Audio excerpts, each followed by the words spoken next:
할렐루야, 함양제일교회 교회 여러분, 여러분의 삶에 주님의 크신 평강이 항상 함께하기를 소망합니다. 함께 보실 말씀은 베드로 후서가 되겠습니다. 베드로 후서는 베드로 사도가 순교를 앞둔 시점에 기록한 것으로 여겨집니다. 시간이 지나면서 교회에 두 가지 사조가 흘러 들어오게 되었는데, 하나는 영지주의고 하나는 재림을 부정하는 이단 사조가 들어오게 되었습니다. 영지주의는 헬라 사상에 근거를 둔 것인데요, 헬라 사상은 영은 아주 고차원적이고 고결한 것이고 육은 아주 저급하고 더러운 것으로 여겼습니다. 그래서 이제 이 영지주의의 이런 이분법적인 사고 때문에 두 가지 경향이 생기게 되었어요. 하나는 육을 아주 멸시함으로 인하여서 극단적인 금욕주의, 이 육을 괴롭혀야만이 괴롭혀서 육에 대한 욕심을 완전히 끊어버려야만이 고차원적인 영적 존재로 이제 성장할 수 있다고 이제 생각을 한 거죠. 그래서 극단적인 금욕주의가 이제 생겨나게 되었고요. 또 정반대로 영은 너무나 고결하고 육은 너무나 저급하기 때문에 육으로 우리가 무슨 짓을 한다고 해도 영에는 아무런 영향을 끼칠 수가 없다라는 이제 이런 잘못된 가르침을 하게 되었습니다. 그래서 이제 극단적인 쾌락에 빠지게 되는 쾌락주의도 또 이제 나타나게 된 것이죠. 그래서 영지주의 사조의 영향으로 말미암아 극단적인 금욕주의, 또 극단적인 쾌락주의, 이 경향이 생기게 되었는데, 바로 이 극단적인 쾌락주의가 성도들을 또 부도덕한 삶으로 이렇게 이끌게 되는 그런 이단적 영향을 주게 된 것입니다. 그리고 주님의 재림이 곧 임박할 것으로 생각하고 있다가 재림이 자꾸 지연되자 재림 자체를 부정하는 이단이 생기게 되었습니다. 이제 이런 상황에서 베드로는 이제 교회의 그런 이단 사조에 직면한 성도들을 위해서, 그리고 이제 또 베드로가 지금 당면한 그런 성도들만이 아니라 이후에 또 그런 상황에 처해질 성도들을 생각하면서 이제 베드로 후서를 기록하게 되었습니다.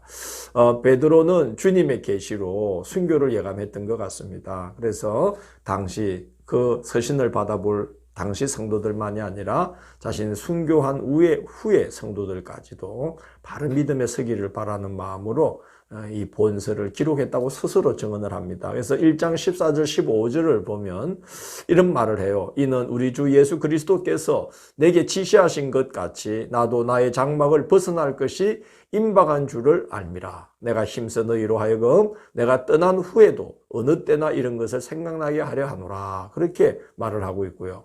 3장 1절 2절을 보면 사랑하는 자들아 내가 이제 이 둘째 편지를 너희에게 써놓으니 이 두 편지로 너희의 진실한 마음을 일깨워 생각나게 하여 곧 거룩한 선지자들이 예언한 말씀과 주 대신 구주께서 너희의 사도들로 말미암아 명하신 것을 기억하게 하려 하노라. 이렇게 이제 고백하고 있습니다. 자신이 이제 장막을 떠날 때가 된 걸 알았다. 순교할 때가 된 걸 알았다. 그래서 이제 이후에라도 이 두 편지, 베드로전서, 베드로후서를 읽는 이 성도들이 보고 바른 믿음의 도리를 깨닫고 기억하게 하기 위해서 이 편지를 쓰게 되었다라고 이제 말하고 있는 것이죠. 1장을 보면 부르심의 목적, 그리고 사도들의 증언과 가르침에 굳게 서라는 권면이 1장의 주요 내용입니다. 먼저 부르심의 목적을 보면 4절에 보면 이렇게 이야기합니다. 세상에 썩어질 것을 피하여 신성한 성품에 참여하는 자가 되게 하려고 우리를 부르셨다는 거죠. 그래서 8절을 보면 열매 없는 자가 되지 않도록 영적인 성장을 더해가라고 당부하고 있습니다. 이제 1장 5절부터 보면 자꾸 더해가라는 당부를 하죠. 믿음의 덕을, 덕의 지식을, 지식의 절제를, 이렇게 해서 점점 더해가는 중에 형제 우애의 사랑을 더하라, 이렇게 권면하고 있습니다. 열매 없는 자가 되지 않도록 영적인 성장을 더해가도록, 그래서 하나님의 신성한 성품에 참여하는 자가 되게 하려고 하나님께서 우리를 이 세상에서 택하여 불러주셨다는 거예요. 그래서 10절을 보면 더욱 힘써 부르심과 택하심을 굳게 하라. 그러면 실족하지 않을 것이다. 이렇게 권면하고 있습니다. 그리고 사도들의 증언과 가르침 위에 굳게 서기를 권면합니다. 16절을 보면 사도들은 교모이 만든 이야기를 전하는 자들이 아니다. 그들은 예수 그리스도의 크신 위엄을 친히 본 자들이라는 거죠. 그래서 이제 변화산에서 예수님에 대해 하나님께서 친히 하신 말씀을 그 친히 하신 증언을 들은 자들이 바로 사도들이라는 것이죠. 그래서 성경을 사서로이 푸는 자들의 말에 귀를 기울이지 말고 성경을 사사롭게 억지로 풀지 말고 사도들의 가르침, 사도들의 증언 위에 믿음이 굳게 서야 한다라고 당부를 합니다. 2장에서는 거짓 교사들에 대한 경계를 이제 말합니다. 1절에 보면 너희 중에도 거짓 선생들이 일어날 것이다 라고 이야기하면서 그들은 이단을 가만히 끌어들여서 우리를 구원하신 주님을 부인하게 한다는 것입니다. 그러나 많은 사람들이 그들을 따르게 될 것이다 라고 말하면서 그러나 그들의 말은 다 지어낸 말이라는 것이죠. 왜 그들을 따르지 말아야 하냐면요. 4절에서 13절을 보면 그렇게 미혹해 하는 거짓 교사들에게는 하나님의 심판이 예비되어 있다는 거예요. 17절을 보면 그들은 물 없는 샘이요 광풍에 밀려가는 안개다. 그래서 그들을 따르는 것이 얼마나 어리석은 짓이냐 하는 것을 말하면서 2장 20절에 보면 그 은혜를 입고도 믿음에서 떨어져 나가는 자는, 미혹당하는 자는 예수님을 알기 전보다 더욱 비참한 형편에 떨어질 수밖에 없다는 것입니다. 그래서 그런 어리석음에 빠지지 않도록 미혹당하지 않도록 조심하라. 그렇게 경고를 하고 있습니다. 3장에서는 재림을 부인하는 자들의 미혹에 대해서 이제 경계를 합니다. 4절을 보면 주님이 재림하신다는 말이 사실인가 하면서 만물이 처음 창조될 때와 같이 지금 여전히 그냥 그대로 있지 않느냐. 그러니 재림이라는 것이 있겠느냐 하고 이제 재림 자체를 부인하는, 재림이 지연된다는 게 아니라 재림 자체가 없다라고 말하는 그런 이제 미혹하는 자들이 있다는 것이죠. 그래서 베드로 사도는 주님의 재림과 최후 심판은 반드시 있다. 왜냐하면 재림을 부인한다는 것은 심판을 부인하는 것이 되고 심판을 부인한다는 것은 성도들이 지금 현재 당한 그 고난과 시련, 여러 가지 미혹들을 이겨내야만 될 이유를 잃게 만드는 것이에요. 그래서 기독교 신앙을, 성도들의 신앙을 파괴하는 것이 되는 것이죠.